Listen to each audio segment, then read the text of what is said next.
Egunon eta ongi etorri gaurko saiora. Gaurkoan, Elena Ruiz de Azua elkarrizketatuko dugu, bera Zaporeak taldeko kidea da, eta kontatuko digu beraien proiektuan egiten dutena eta Lesboseko kanpamentuari buruz ere hitz egingo digu. Baina lehenbizi, goazen efemeridetara. Gaurko egun batean, baina 1512an, Albako dukeak Nafarroako erresuma okupatuta zeukan, Gaztelako koroaren izenean. Hala ere, 9 erresistentzia nukleo garatzen ziren. Lizarraren zati bat, Tutera, Tafaia, Monjardin, Miranda, Uxue eta Erronkari, Zuraitzu eta Aezkoako Aranak. Okupazioa trikimailu bidez egin zuten gaztelarrek, Frantzia erasotzeko Nafarroatik pasa nahi zutela esanez. Horregatik, Nafarrek ezin izan zuten erresistentzia behar bezala antolatu. Inbasioak ezustean harrapatu baitzuten. Fernando Bigarrenak Gaztelako koroaren mendean hartu zuen, lurren lapurreta abiatuz. 1972ko abuztuaren 4an, galesaren alde aktivismoz lan egiteko Zindeidas Irriaiz Ginraeg elkartea eratu zuen gazte talde batek. Indarkeria erabili gabe, desobedientzia zibila eta ekintza zuzena baliatuz kanpaina ugari egin zituzten. Isun eta epaiketa ugari ekarri dizkion arren, hizkuntzaren aldeko borroka berpiztu zuten hein handi batean, eta galesak egun dituen hizkuntza politikako elementu asko elkarteari zor dizkio. Gaurko egun batean, baina 1977an, Alberto Bayo hil zen Habanan, Kuban jaioa, Espainiaren kolonia zela, Afrika iparraldean Rifeko gerrara eraman zuten Espainiar armadan, nahiz eta berak erresistentzia riftarren aldeko ikuspegia izan. 36ko gerran, Frankoren aurka aritu zen hegazkin pilotu gisa. Guda galdu ostean, Mexikora joan zen eta 1957an Dominikar Errepublika eta Nikaraguako diktadoreak kanporatzeko sortu zuten Karibeko Legioko kide izan zen. 1958an Fidel Castrorekin batu eta Kubako iraultzan parte hartu zuen Fulgencio Batistaren diktaduraren aurka, gerrilla taktikak irakasten. Azkenik, 1975an, gatazka izan zen Espainiako eta Frantziako polizien artean mugan. Etako kide Juan Miguel Arcelus Hego Euskal Herrira muga gurutzatzen ahalegindu zen auto baten maletegitan. Baina Espainiako polizia ohartu zenean, korrika aduana frantsesera joan zen eta han hartu zuen babes.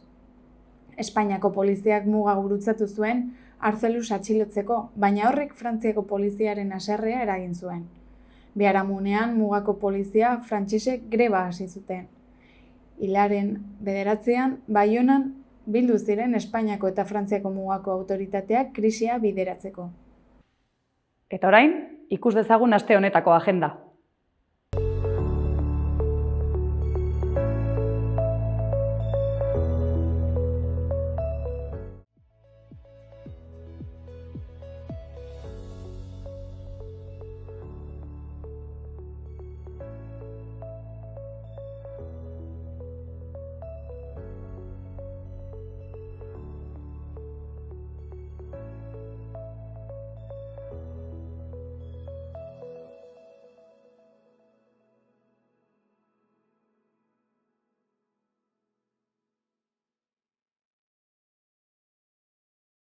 Eta orain, ikus ditzagun gaurko egunkarien azalak.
Egunon, Elena, zer moduz? Kaixo, egunon, zegoz? Bueno, ongi, hemen lehenbiziko eta behin eskatu behar dizut zure burua aurkezteko. Zein zaitugu? Ni Elena naiz, Elena Ruidazua, eta Zaporeakeko komunikazio arduraduna naiz edo voluntario bezala hasi nintzen, eta orain ja bulegoan egiten dut lan. Lehenik eta behin galdetuko dizut, zergatik da Lesbos uhartea Europako errefuxiatu haunitzen helmuga nagusietako bat? Azkenean errefuxiatu gehienak nahi dutena da Europara sartzia, Europan beraien babesa aurkituko dutelako, eta azkenean Europako ateetako bat Lesboseko uhartea da, Turkitik nahiko gertu da, orduan ja Turkitik Lesbosera, ez dute Mediterraneo osoa gurutzatu behar ikusten dugun bezala, batera horiek azkenean oso arriskutsua dela Mediterraneo zenbat mila dazkan, orduan Lesbosera iristea erresagoa da, orduan horregatik Lesbosera iristen dira, eta orduan ja Lesbosen daudenean Grezia daude, Europan daude, eta berez erresago izango litzateke beraien asilo eskaera egitea. Gero ikusten dugu nola praktikan ez da hain erresa, baina pixkat horregatik iristen dira hainbeste Lesbosera. Zein arrazoik behartzen dituzte milaka pertsona beren herrialdeak uztera? Azkenean, izan leike, normalean errefuxiatuak dira, beraien bizitza arriskuan daudelako ihes egiten dute ez. Eta arriskua izan leike gerra bat egotean delako, izan leike hondamendi natural bat egot dagolako ez, azkenean gehiago ikusiko ditugu errefuxiatu klimatikoak, oraintxe bertan justo bai estatu mailan, baita Frantzian Las Landasen taula ikusten ari gara zenbat intzendio. Horrelako gauzak baita ere egin dezake jendea ihes egitea eta beste herrialde batera jutia arrazakariaren gatik, gosea gatik, ez dakit azkenean, zure bizitza, motibo erlijiosoak baita ere ez, zure bizitza arriskuan jartzen duen zehozer, behartzen zaitu ihes egitea zure gorputza edo zure bizitza babesean jartzeko. Zer nahi du errefuxiatu izateak eta zertan bereizten da migratzaile batengatik? Justo da, ni beti esaten dut ez, askotan nik hitzaldiak dituen eskoletan tola, eta ni beti jartzen diet eredu berdina. Ni adibidez, ni Donostin jaio nintzen, Donostikoa naiz, baina ni 2 urte zehon nintzen Kolonbian bizitzen. Beraz, ni Kolonbian bizi nintzenean, migratzaile izan nintzen, lan bila jun nintzelako eta Oregon nintzen. Karo, inork ez nago inoiz migratzaile bezala hartu, evidentemente, txuria naizelako eta guztia, baina ni orduan hor migratu egin nun, zergatik ez nintzen errefuxiatua nire bizitza ez zegoelako arriskuan. Hau da, desberdintasun handiena da hoize bizitza arriskuan dagonean errefuxiatua bihurtzen zea. Azkenean errefuxiatua etortzen da gazteleraz refugiado, refugio ez, babesoi behar dunean. Orduan zure bizitza arriskuan baldin badao, ihes egiten duzu babesoi bilatzeko nahian, orduan errefuxiatu bihurtzen zea, errefuxiatu edo asilo eskaera duna, dela asilo da babesoi eskatzen duna. Orduan pixkat izango litzateke desberdintasuna. Nolakoa zen Moriako errefuxiatu esparruaren egoera 2008ko sutea gertatu aurretik? Nahiko larria zen azkenean, Moria zekan 4.000 pertsonentzako lekua, 4.000, baina 23.000 pertsona bizizian, orduan, imaginatu ez, una locura. Eta gainea baita ere, etorri zen COVID-a, konfinamendua hor ez, hemen genekala ambulategiak, ospitalak da guztia, zenbat jende gaixotuta hil zen, imaginatu, kanpamendu batian ez, nun konfinamendua ja da de por si. Komunak, zian, bitiko jaiak daudenean nola daude komun kimiko portatila, horrelakoak zian, hilara batean eta jarri zu hemen zauden komunak, eta eske ja 2 metrotara hasten zian txabolak eta karpak eta denda kanpainak. Orduan, bizitza oso txarra zan ez, eskubide guztiz bortxatutak. Emakumeak adibidez, egiten zuten prostituzioa euro batengatik. Imaginatu euro batengatik beraien gorputza saltzea, euro horrekin behintzat altzutelako sagarra bat erosi, oloko orduan oso bizi baldintzak oso larriak zian, eta eske egon zan baita ere momentu bat nun ia egunero pertsona bat hiltzen zen bai gosez edo gaixotasunez, porque kanpamendua eske jarri jozu 23.000 pertsona, eske es una barbaridad. Eta ez egon, ambulategirik, ospitalik ezer ezatun, klaro zan, no libre albedrío, baina, supervivencia pura y dura. Zein ondorio izan zituen Moriako suteak bertan bizi ziren milaka pertsona horientzat? Egon zian, aste bat zehar karreteretan lo egiten, kanpamendua erre ezan, eta orduan 23.000 pertsona horiek egon zian karreteretan lo egiten, aste bat zehar, inork ez zulako ezer ezin, beraien egoera pixkat hobetzeko, konpontzeko, zeo zer egiteko, ez? Orduan gero, justo, Grezia zegoen talde fascista bat deitzen dela Amanecer Dorado, eta talde fascista hori aprobetxatu zuen egoera ahuloi juteko karreteret horietara palizak jotzea pertsona errefuxiatuei. De hecho, justo hor zeuden lankile batzuk, zaporeakeko voluntario batzuk zeuden hor. Orduan, klaro, politikoek hori ikusizutenean esan zuten, bale, esto es, ja, zeo zerin behar da, orduan, kanpamendu berria sortu zen, karatepeko, orain dagoena dela. Eta orduan, zeintzuk izan zian konsekuentzia nagusiena, aste bat egotia karreteretan loiten, umeak, supergazteak, emakumea ordunako jaio berriako aitonamon, gaixotasunekin ez, aste bat zehar karreteretan, paliza bat jasotzea, eta gero gaina berriro asteak kanpamendu berri batean, non berriro ere baldintzak ez dira duinak. Zein bizi baldintza dituzte karatepe bezalako aldi baterako errefuxiatu esparruetan bizi diren pertsonek? Nahiko txarrak azkenean, nola sute bat egon zen, oraintxe, egin zutenean kanpamendua, gaina ikusten genitunez, zenbateko diru inbertsioa egon bar zen kanpamendu horietan, o kanpamendu horretan, eta esan genuen, ostra, perfecto, ez, diru honekin egingo dituzte, kanpamendu bat duina, ez dakit, etxe batzuk, sukaldeekin, o kalefakzioarekin, ez dakit, iturriak ur potablearekin, gauzak guretzat diela como superbasikaz, baina, karo, horrez dira inbasikak. Orduan, gero ikusten dugu, nola jarraitzen den izaten kanpamendua badaude, bakizute obrak daudenean nola jartzen dituzten como unos container, eskezakit nola esan container batzuk, horiek dira etxe bizitzak, eta gero daude karpa batzuk, superluzeak, jaiak daudenean baitaren nola jartzute karpa bat, horrelako karpa bat, itxita, literekin, tala, orduan, horrela da, orduan, karo, nora junda diru hoi kontrolera, porque dakate bi polizia tipo municipala eta pribatua, gero ez dakit zenbat kamara de infrarrojos eta no seke dazkate, orduan azkenean hoize dirua junda kontrolera, eta bizi baldintz jarraitzen dute iturria urpotablerik gabe, komunak pixkatu betu dira, baina ez dira komun duinak, ezin dute sukaldatu barruan, orduan bizitza arrunta bat izateko ez dakate baldintzak. Ez dago eskolarik, jarraitzen du egon gabe baitare ambulategirik, farmaziarik, supermerkatu, ez errez. Zergatik da elikadura egokia funtsezkoa pertsona guztien osasunerako eta duintasunerako? Azkenean, gu hasi ginen ja duela 10-11 urte, eta egia da hasieran hasi ginela pixkat, jendea zen sobretodo de paso, etortzen zen, eta iristen zen, eta juten zen ja Europara, baina justo 2016 izan zen Turkia eta Europar Batasuneko hitzarmena, orduan orain ja Grezian gelditzen dira, ez? Orduan ja jendea no estan de paso, baizik eta ja hor gelditzen da, eta hasi gea konturatzen, badaola jende dexente, hasi dela izaten gaixotasun kronikoak tipo diabetes, anemia eta gauzaiek, orduan, klaro, hoize bada, bazakatelako elikadura ona, nutritiboa eta ona ez, eta orduan pixkat horregatik azkenean oso garrantzitsua ikusten dugu guk hemen ondo elikatzen geha.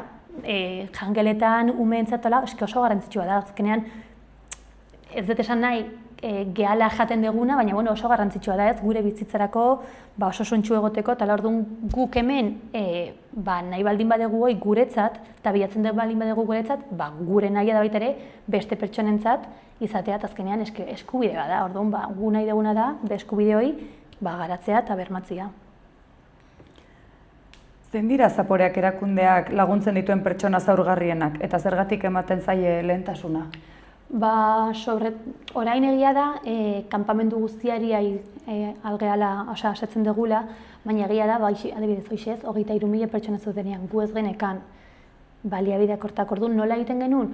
Lan egiten genuen mediko batzuekin, beraiek juten zian karpaz-karpaz ezaten zenolako, ze familia edo ze pertsona zegoen ahul, o ahulago, porque azkenean hor guztiak dira ahulak, eta orduan pixkat horietan fijatzen ginen ez, sobretodo adingabeak baldin badaude bakarrik, o emakumea ordunak, o jaio berriak, o gaixotasunak dazkaten pertsonak, ez pixkat jartzen genuen hor fokoa. Baina orain behintzat aldegu kanpamendu osora eman elikagaiak. Ze onura ekartzen du egunero otordu bero eta nutritibo bat jasotzeak?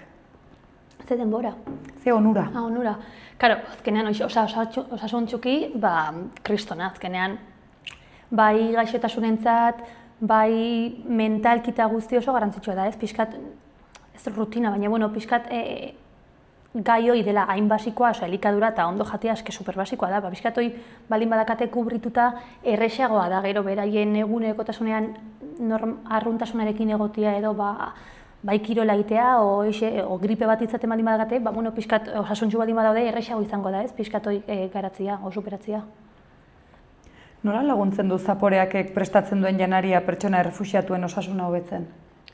Hoxe, nik uste sobretodo elikadura nutritiboarekin azkenean laguntzen dugu gaixotasunei aurre egiten eta beraiek fisikoki baita ere hobeto egoten azkenean kanpamenduan daudenean igual ez hainbeste, baina gero kanpamendutik irten egiten baldin badia eta beraien migrazio bidea jarraitzen baldin baduten non oso arriskutsua da eta zaila da, geroz eta osasuntsu eta fisikoki baita ere potente baldin badaude, geroz eta ez dakit erraxago, baina ez da hain zailago edo pixkat gutxituko da zailtasun hori.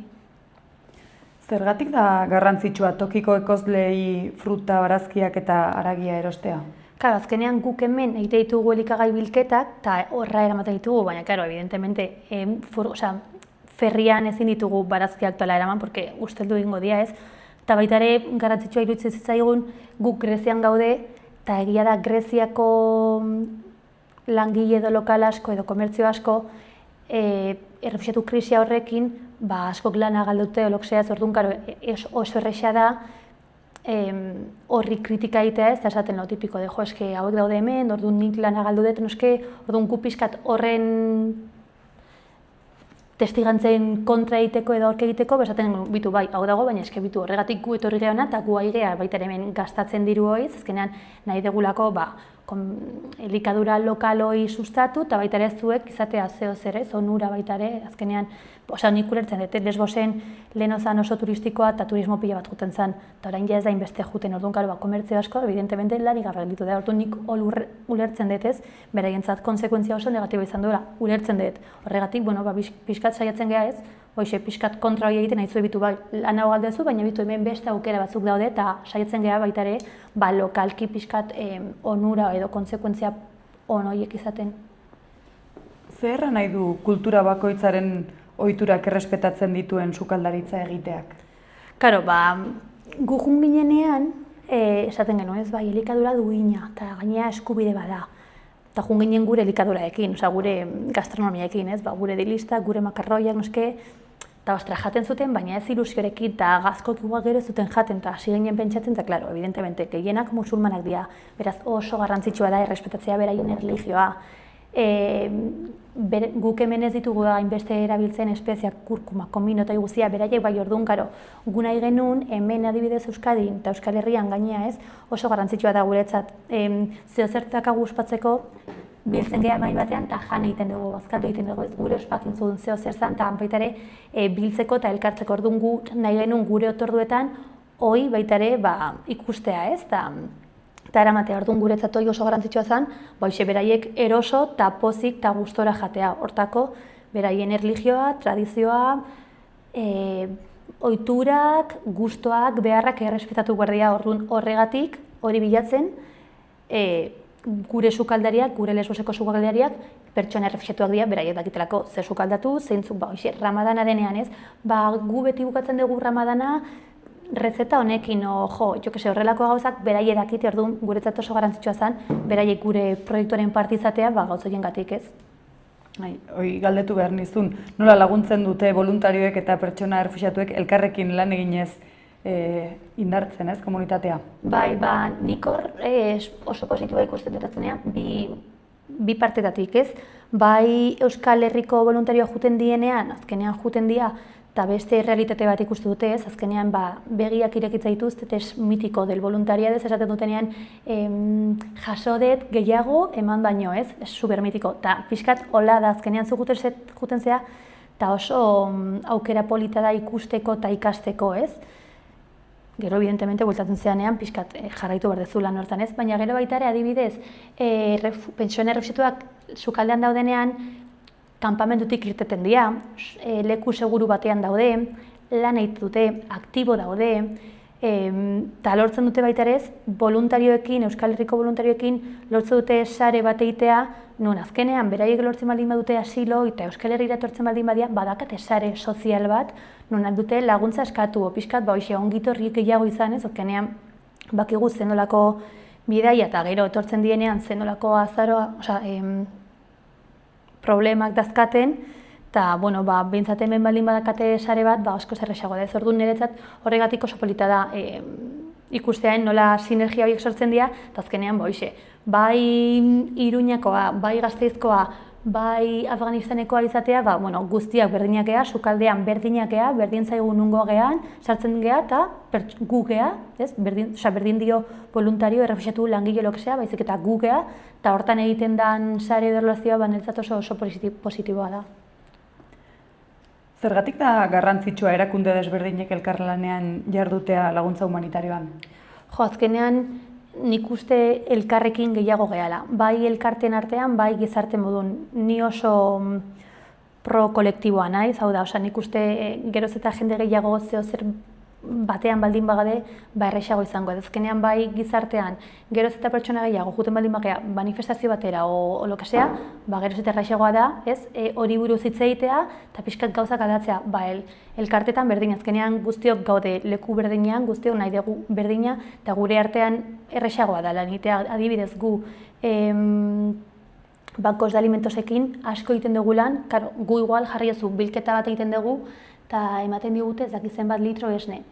Baina gu kontainerra ez dugu eramango urrengo hilabetera arte, orduan, esnea kadukatzen da, orduan, deitzen diogu el banko alimentos, haizu ebitu dakagu, bai, noski ekarri eta guk emango izuegu, arroz aloksa, orduan, gure arteko erlazio ona izatea, niretzat oso garrantzitsua da, eta gainea oso errexea da baita azkenean guztio nahi dagulako berdina, eta orduan nik oso garrantzitsua ikusten dut eta basikoa baita ere.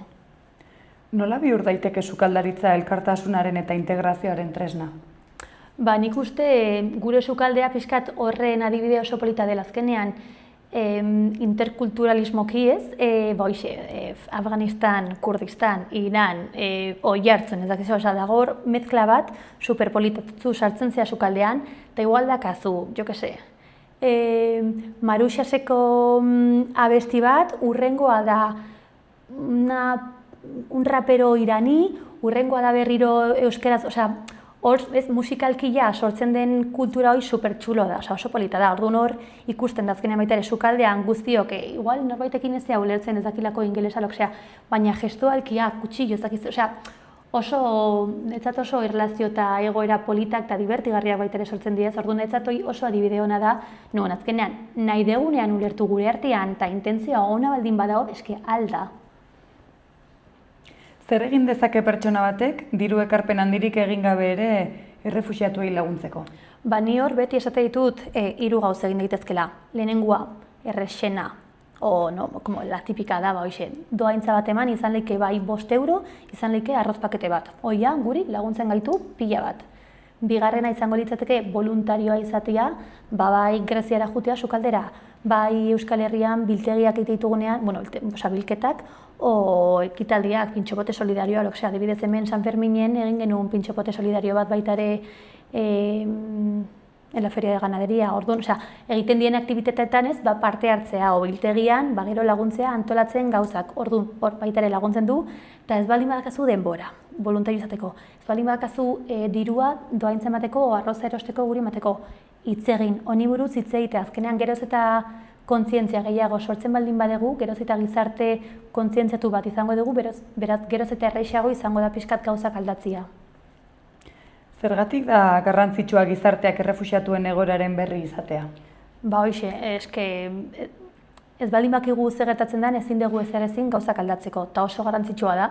Beraiek oraintxe bertan, kanpamendutan ez dakate botere hori, ez dakate aukera hori, beraien egoera aldatzeko ez, gure partean dago, gure eskuan dago, orduan guk egin behar dugu, beraiek ezin zelako, eta igual gero beste momentu batean aldatzen da, baina orain guri tokatzen zaigu pixkat gauzak egitea. Nola laguntzen dute herritarren doaintzek eta elkartasun ekimenek zaporeaken lana aurrera eramaten? Guztia. Hau da, guk sukaldean egurero egiten dugu, sukaldatzen dugu. Beraz, egunero sukaldatzeko, egunero behar dira elikagaiak. Nola lortzen ditugu elikagai horiek?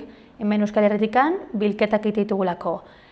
Baina eramateko kontainerra ordaindu behar da. Nola ordaintzen dugu hori? Bilketak eta ekitaldiak egite ditugunean eta jendea doaintzak ematen ditugunean, horrela, gero hor, haragia, oilaskoa, berdurak, barazkiak, piperratak guztia, erosi behar ditugu baita ere. Nola lortzen dugu hori erostea? Hemengo bilketak eta ekitaldiak eta diru laguntzekin horre refuxiatuak dazkagu batzuk kontratatutak. Nola lortzen dugu beraien soldata ordaintzea?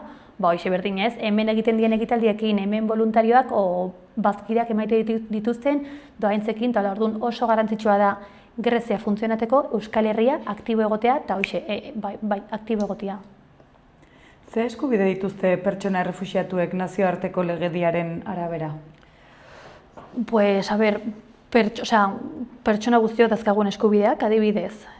Gero egia da, gehienak ez diela betetzen ez, adibidez.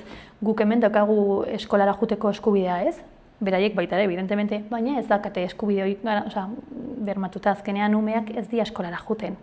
Igual daude 2 urte kanpamendua eta 2 urte horiek dira galdutak, porque ezin dira joan eskolara. Etxe bizitza bat izatea ez, egia da guk hemen eskubide hori pixkat ez, kojea, baina hor baita ere eta zeintzu dira beraien etxe bizitzak, denda kanpin bat.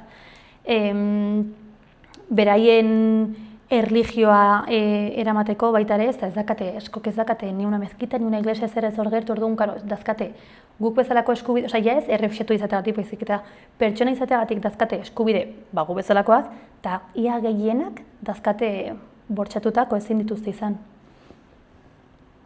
Zergatik erran daiteke elikadura duina giza eskubide bat dela?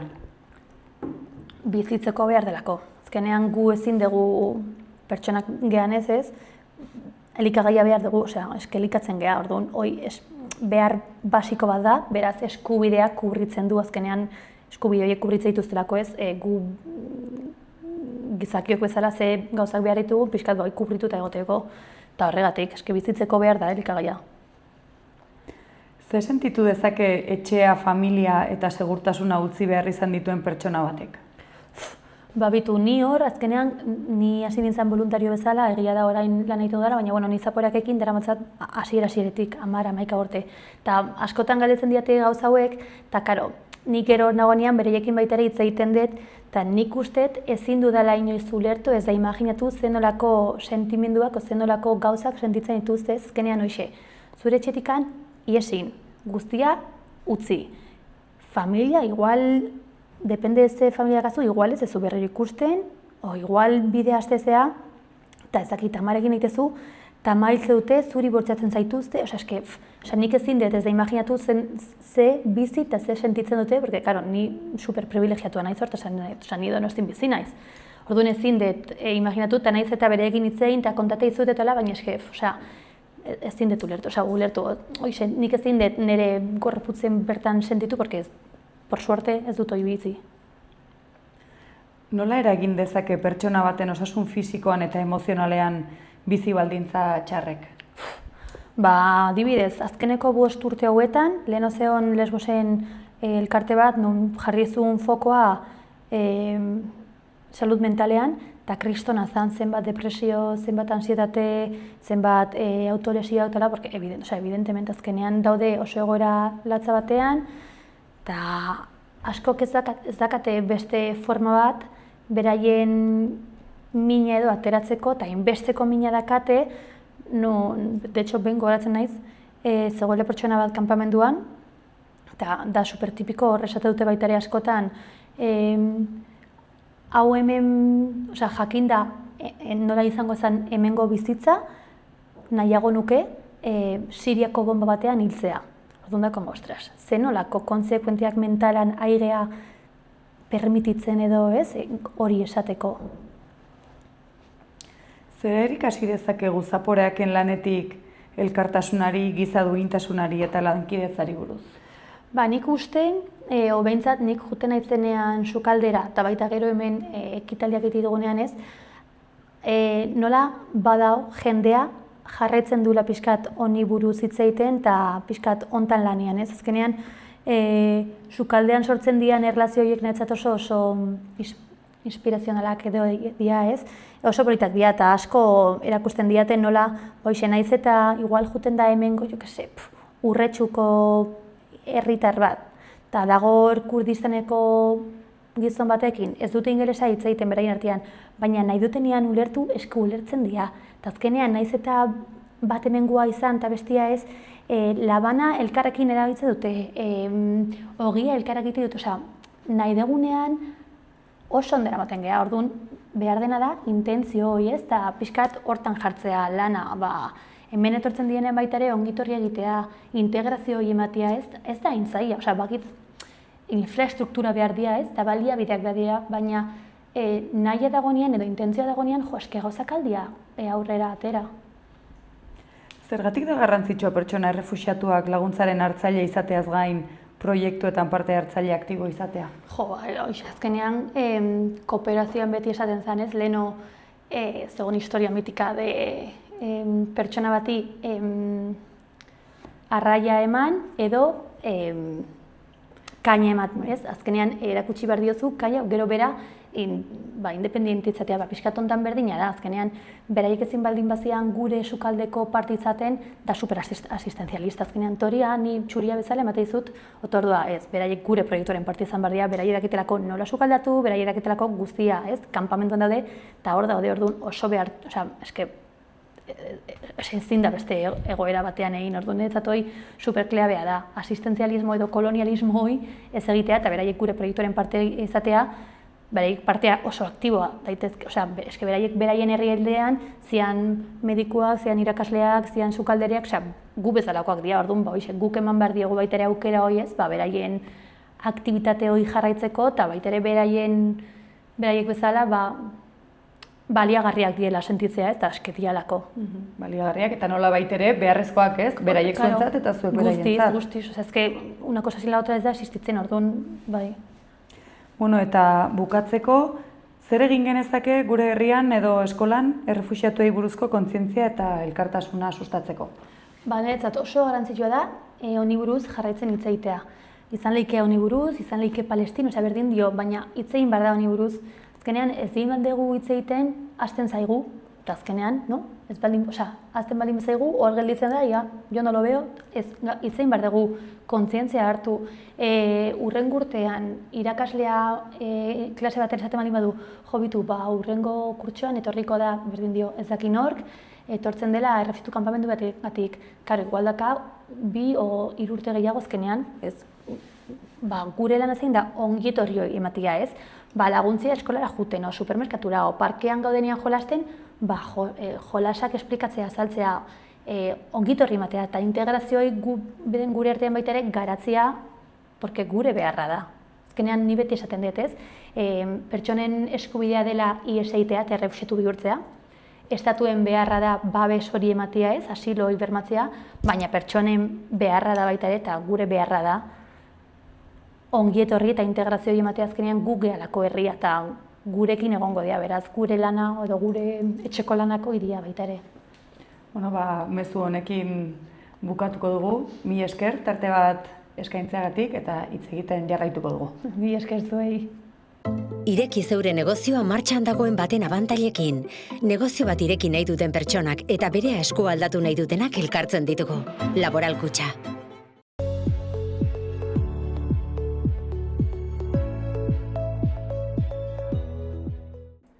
Gaur, giro lasaiak ailenduko da, eta bero puntua izango dugu. Goizean goiz, behe-lainoa eta hodei batzuk agertuko dira. Baina goizean bertan desegin eta naiz eta ipar partean erabat ez desagertu, eguzkitsu geratuko da denean. Arratsaldean bero hodeiak ager daitezke, baina ez dute garrantzizko ondoriorik ekarriko. Haizea ahul eta aldako ibiliko da. Arratsaldean iparraldekoa nagusituko da, eta barnealdean zakartu egingo da. Temperaturan ez dugu gorabehera handirik espero, eta maksimoak Nafarroa hegoaldeko 35 gradoren eta kostaldeko 25-27 gradukoren artean mugituko dira. Bihar asteazkenean, hodeiak nagusituko dira ipar isuraldean eta euri txikia egingo du, batez ere Kantauri isurialdean. Hegoaldean giro argiagoa izango da, baina arratsaldetik aurrera bero hodeiak geratuko dira, eta ez da baztertzen ekaitzak izatea eguna bukatu aurretik, batez ere lurraldearen ekialdean. Iparraldeko haizea ibiliko da eta zirtzoak indarra hartuko du arratsaldean. Temperatura maksimoek behera egingo dute, batez ere ipar partean, hegoaldean jaitsiera ez da nabaria izango.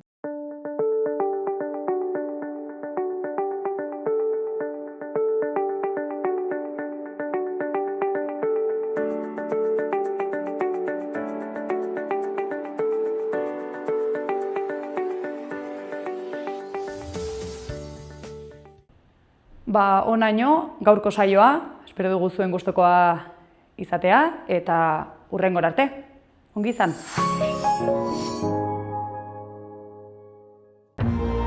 Gobierno de Navarra. Nafarroako gobernua.